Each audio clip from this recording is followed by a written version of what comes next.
I was adding beneficiary information to our new life insurance policies. $500,000 each that we just finalized yesterday. When a photo backup notification showed her kissing her ex-boyfriend with yesterday's timestamp and the caption, "Finally chose the right one." Hey friends, please subscribe and turn on notifications, like this video, and leave a comment with your impressions. This will be a great help. Thank you. We never tire of reminding you. It's all thanks to you. It was early December in Tucson, Arizona, one of those perfect winter weeks when the desert is cool and clear and everyone from the north is jealous of your 70-degree weather. I'm 41, been working as a financial planner for a wealth management firm for the past 16 years. Planning work, retirement accounts, estate planning, insurance policies, building long-term security for clients. You spend enough years helping people protect their futures, and you develop a certain perspective on risk, on preparation, on what happens when people don't plan for the worst. Vanessa is 36, works as a physical therapist at a sports rehabilitation clinic near the university. Energetic, always talking about her patients' progress and recovery protocols, constantly attending continuing education workshops to stay current on techniques. We'd been together for 5 years, engaged for 11 months, living together in a small Adobe-style house we were renting in the Sam Hughes neighborhood for the past 2 years. Our wedding was scheduled for February 18th, 10 weeks away.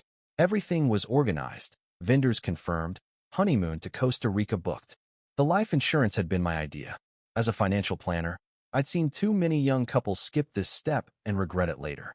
Last month, I'd walked us through applications for term life policies, $500,000 each, naming each other as primary beneficiaries. The policies had been approved and issued yesterday, Wednesday, December 6th. All we had to do was complete the final beneficiary paperwork and return it. That Thursday afternoon, I was working from home, had taken the afternoon off to handle the insurance documents and some other administrative tasks. Vanessa had told me she was doing home visits all day. Sometimes she went to patients' houses for post-surgery rehab when they couldn't come to the clinic. She'd left that morning around 8, said she'd be back by 6. I was sitting at our kitchen table filling out the beneficiary designation forms when my phone buzzed. Cloud photo backup notification. Our phones were on a shared iCloud family plan. We'd set it up about a year ago so we could share photos easily and have automatic backups. Usually I didn't pay attention to the notifications, but this one caught my eye because it said 12 new photos backed up from Vanessa's iPhone.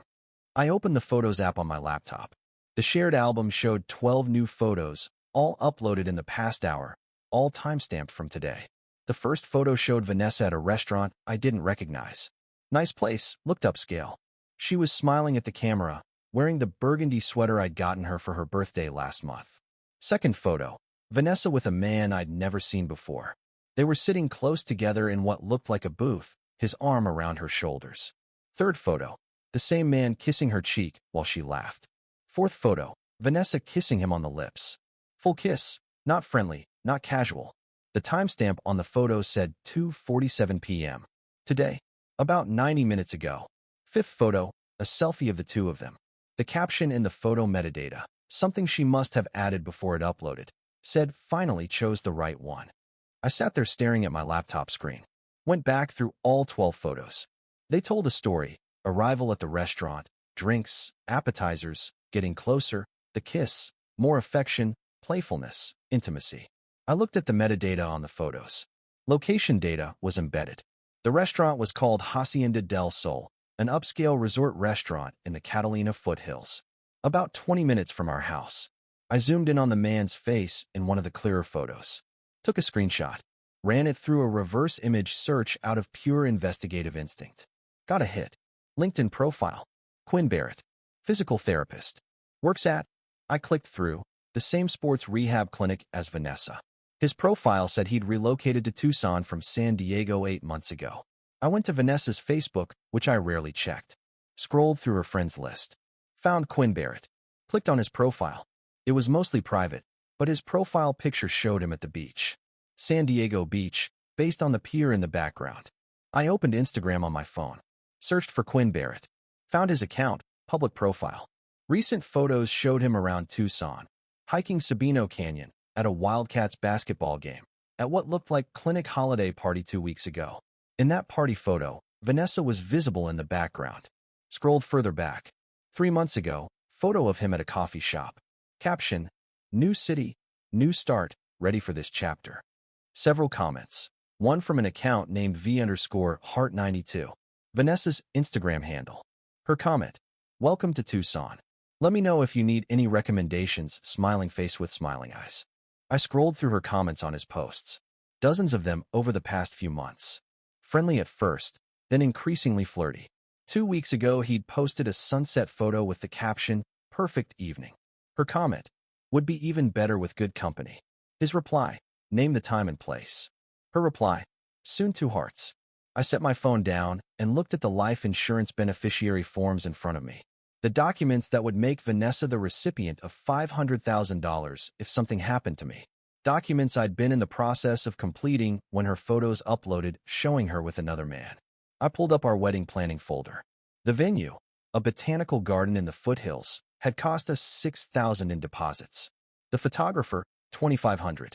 The caterer, $4,000. Flowers, DJ, everything. We'd spent approximately $14,000 in non-refundable deposits. I opened the venue contract. Cancellation policy. Deposits forfeit if canceled less than 90 days before the event. Our wedding was February 18th. Today was December 7th. 73 days. 16 days past the refund deadline. But there was a force majeure clause I'd noted when we signed. In the event of circumstances beyond reasonable control, including, but not limited to, acts of fraud, misrepresentation, or breach of contract by either party. I read it carefully. There was an argument to be made here. I pulled up our house lease next. Month to month as of October. We'd switched specifically because we were planning to buy a house after the wedding. 30 days notice required. Then I opened our joint checking account. Balance, $9,200. Over the past year, I'd contributed approximately $28,000. She'd contributed about $19,000. We'd been spending it down on wedding expenses. I looked at the time. 4:15. Vanessa had said she'd be home by 6. I started making calls. First call was to my firm's estate attorney, Patricia Wells. We work together on client estate plans regularly. Patricia, it's Troy. I need some advice on a personal matter. Of course. What's going on? If someone is named as a life insurance beneficiary and you discover they've been acting in bad faith, can you change the beneficiary before the policy is active? The policy isn't active yet. It was issued yesterday, but I haven't submitted the final beneficiary paperwork. Then you're not bound to anything. You can name anyone you want as beneficiary or no one at all and let it default to your estate. Has something happened? I found evidence my fiancé is involved with someone else. We have matching policies for $500,000 each. I was about to make her my beneficiary. Don't submit that paperwork. Seriously, Troy. If you have any doubts about the relationship, do not make her the beneficiary of a large policy. I've seen situations where, let's just say, people have done worse things for less money. Understood. Can I name someone else? Like my brother? Absolutely. It's your policy. You can name anyone. Thank you, Patricia. I pulled out a fresh beneficiary form and wrote in my brother Wade's name and information. Primary beneficiary, Wade Harrison Matthews. Relationship, brother. Next, I called the wedding venue. Desert Botanical Gardens. This is Cheryl. Hi, Cheryl. This is Troy Matthews. Vanessa Hart and I have a wedding scheduled for February 18th. Yes, Mr. Matthews. Everything is confirmed for your date. How can I help you? I need to discuss cancellation. Pause. Oh, I'm very sorry to hear that. Unfortunately, you're past our 90-day cancellation window, so the deposits would be forfeited. I understand, but I want to discuss the force majeure clause in the contract, specifically the provision about fraud or misrepresentation. I'm not sure I follow. I have evidence that one party entered into this contract in bad faith while maintaining a relationship with another person. That would constitute misrepresentation. I'm requesting cancellation under the force majeure clause with return of deposits. That's not typically how we interpret that clause. It's meant for things like natural disasters or venue issues. The language says including but not limited to and specifically mentions fraud and misrepresentation. I'd like to submit a formal cancellation request under those terms. If the venue disputes it, I'm prepared to pursue it legally, but I'd prefer to handle this amicably. Long pause. Let me speak with our manager and legal team. Can you send documentation of your claim? I can provide time-stamped photographs and other evidence. I'll email everything today. We'll review it and get back to you within 48 hours. Thank you, Cheryl. I compiled the photos into a document, screenshots with timestamps, the metadata showing today's date, the captions. Wrote a formal letter explaining that Vanessa had misrepresented her intentions when entering into the wedding contract. Sent it all to the venue's events email. Then I called our landlord. Casa Rentals, this is Linda. Linda, this is Troy Matthews at 1847 East Seneca Street. I need to give my 30-day notice. Oh no, sorry to hear you're leaving. When's your final day? January 7th. Got it. I'll process that. Will Vanessa be staying? That's her decision. I'm only giving notice for myself. Understood. I'll send the move-out paperwork. I started looking at apartments immediately. Found a one-bedroom in a newer complex near my office downtown. Available January 1st. $1,500 a month, underground parking, gym in the building. I filled out the application online. The landlord called 30 minutes later. Application approved. First month and deposit is $3,000 total. I'll have that to you tomorrow. Perfect. Keys available December 30th. Around 5:30, I heard Vanessa's car in the driveway. I was still sitting at the kitchen table. The life insurance forms were in front of me, the one I'd filled out with my brother's name and Vanessa's blank one. She came in looking flushed and happy. Hey babe, sorry, got caught up with a patient who needed some extra attention. That's interesting, I said, because according to the photos that uploaded to our shared cloud, you were at Hacienda del Sol restaurant with Quinn Barrett. She stopped dead, her smile freezing on her face. Want to tell me about that? I don't know what you're talking about. I turned my laptop around so she could see the screen. The photos were displayed in a grid. Her and Quinn at the restaurant. The kiss. The caption finally chose the right one. All color drained from her face. Our phones share a cloud backup, I said calmly. Every photo you take uploads automatically, including the 12 you took today of you and your coworker having what looks like a very romantic lunch. Troy, it's not what it looks like. It looks like you kissing another man. It looks like you writing finally chose the right one as a caption. What part am I misunderstanding? She sat down heavily in the chair across from me. I can explain. Please do. Quinn and I have been talking. He's going through a hard time, adjusting to a new city, and I've been helping him. By kissing him at expensive restaurants while telling me you're doing home visits. It just happened today. We were having lunch, and it just happened. Vanessa, I can see your Instagram comments on his post for the past 3 months. This isn't something that just happened today. She put her face in her hands. Okay, fine. Quinn and I have been getting close. But nothing physical happened until today, I swear. And you were planning to tell me when? Before or after our wedding in 10 weeks? I don't know. I've been confused. I love you. But Quinn and I have this connection, and I didn't know what to do. So you were going to marry me while maintaining a relationship with him? I wasn't maintaining a relationship. We were just friends who maybe had feelings. Friends who captioned photos finally chose the right one. That's not friendship, Vanessa. That's making a choice. And apparently you chose him. She started crying. I don't know what I want. I'm confused. I picked up the life insurance forms. Well, I'm not confused anymore. These are our beneficiary designation forms. I was filling them out when your photos uploaded. $500,000 each. I was about to make you my beneficiary. Her eyes went to the papers. I called our estate attorney. She advised me very strongly not to make someone my beneficiary if I have any doubts about the relationship.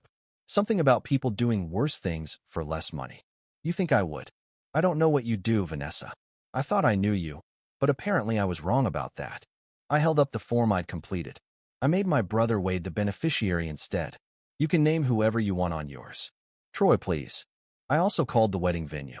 Requested cancellation under the fraud and misrepresentation clause. Sent them the photos as evidence. They're reviewing it. You canceled our wedding? I requested cancellation. They'll decide whether the force majeure clause applies. What about the deposits? If they agree it's fraud, we get them back. If not, we lose $14,000. Either way, there's no wedding happening on February 18th. You can't just decide that yourself. You already decided it. You chose Quinn. I'm just filing the paperwork. I didn't choose anyone. I'm confused. Then let me make it simple.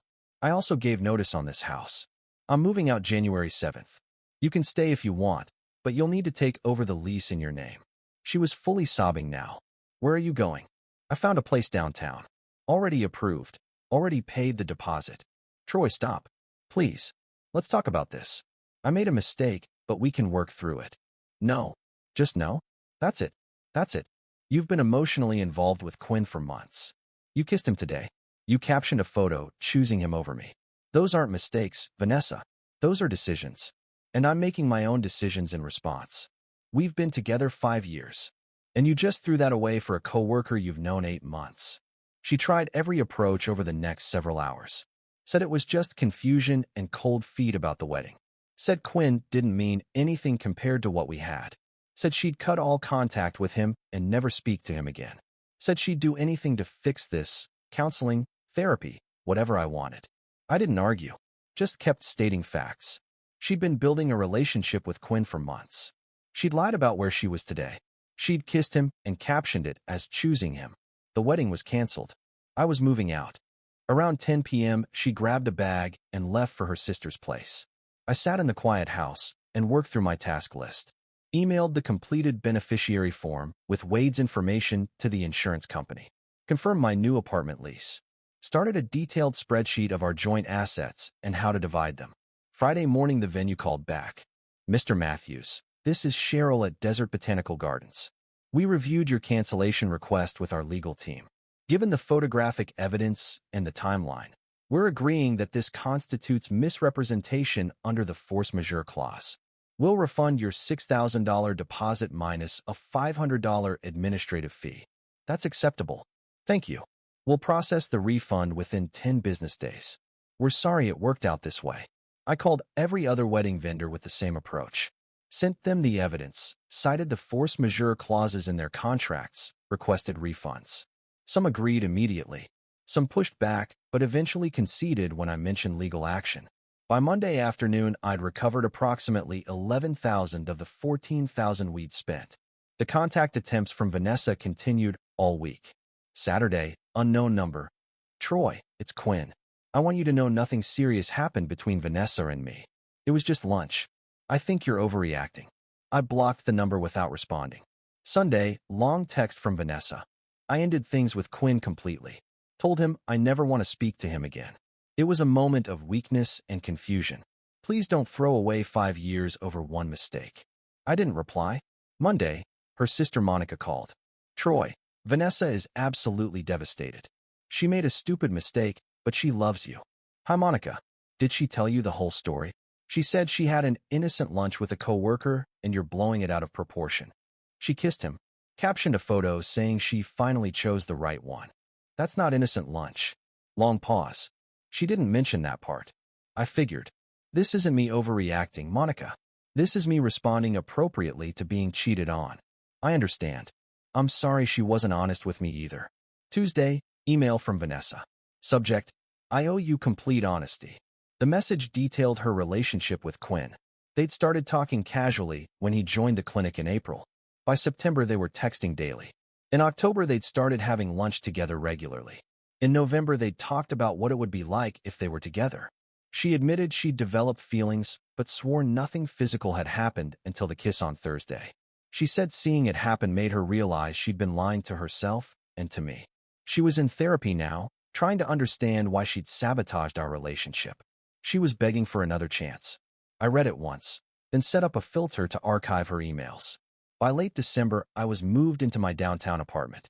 The building was modern, everything clean and efficient. I started cycling to work. The office was only 2 miles away. Joined a climbing gym that had just opened nearby. Started taking a Brazilian jiu-jitsu class Tuesday and Thursday evenings, something I'd been curious about for years. Work stayed busy, year-end financial planning season. Lots of clients updating portfolios and tax strategies. The focus and precision of it felt grounding. Early January, I ran into Vanessa's clinic administrator at a charity event my firm was sponsoring. We'd met a few times at work gatherings. Troy, good to see you. I heard about you and Vanessa. I'm sorry. Thanks, Angela. How have you been? Good. Listen, I probably shouldn't say this, but that whole situation with Quinn kind of blew up. Oh, yeah. Turns out he has a wife in San Diego. She showed up at the clinic last week because she'd tracked his credit card charges to Tucson and wanted to know what was going on. Pretty dramatic scene. He's on administrative leave while HR sorts everything out. I absorbed that information. That's complicated. Vanessa had no idea he was married. She was pretty crushed when she found out. I think she really thought he was going to be her fresh start or something. Tough way to learn that lesson. You seem like you're doing well, though. I am. Really well, actually. We talked for a few more minutes about the charity event and the firm's upcoming fundraiser, then separated to mingle with other attendees. I thought about what Angela had said while I drove home that evening.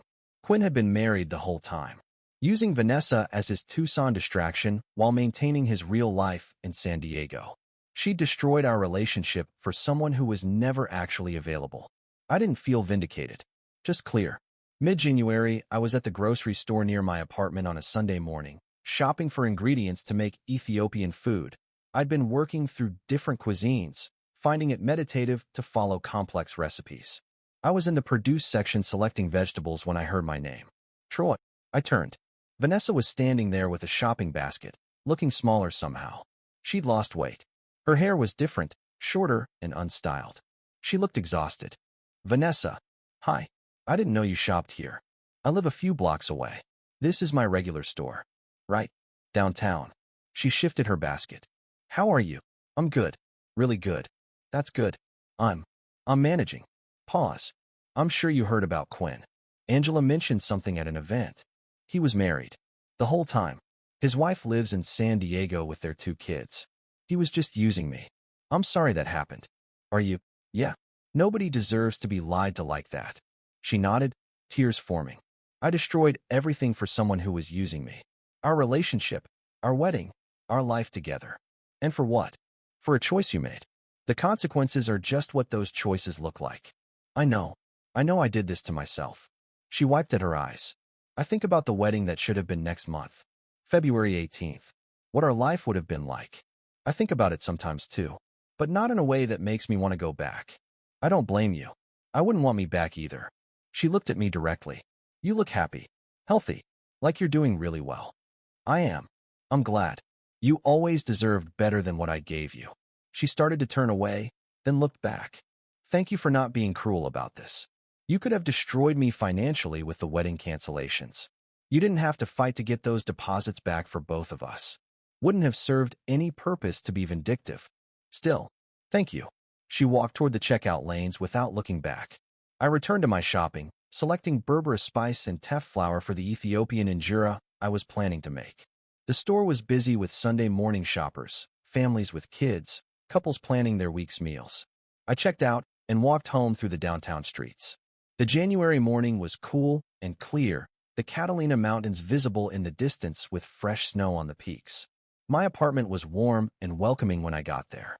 I spent the afternoon cooking, the slow process of making injera, preparing what stews with complex spice blends, enjoying the precision and patience required. Made enough for several meals, portioned it out, savored the first serving while reading a book about mountaineering. Later I met Wade and his wife for dinner at a new Turkish place they'd been wanting to try. We talked about their kids' school projects, their upcoming vacation plans, my new jiu-jitsu training. Normal family dinner, no hidden agendas, no complicated undercurrents. I drove home that evening thinking about how completely different my life looked now versus 2 months ago. Different apartment, different routines, different sense of what I wanted from a relationship. Everything clearer, more honest, more deliberately chosen. I didn't feel triumphant. I felt settled. When you discover through random technology that your partner is living a double life, and you have major financial commitments pending that could put you at serious risk, do you try to work through the betrayal, or do you immediately protect yourself legally and financially? I'm genuinely interested in your perspective. Share your thoughts in the comments.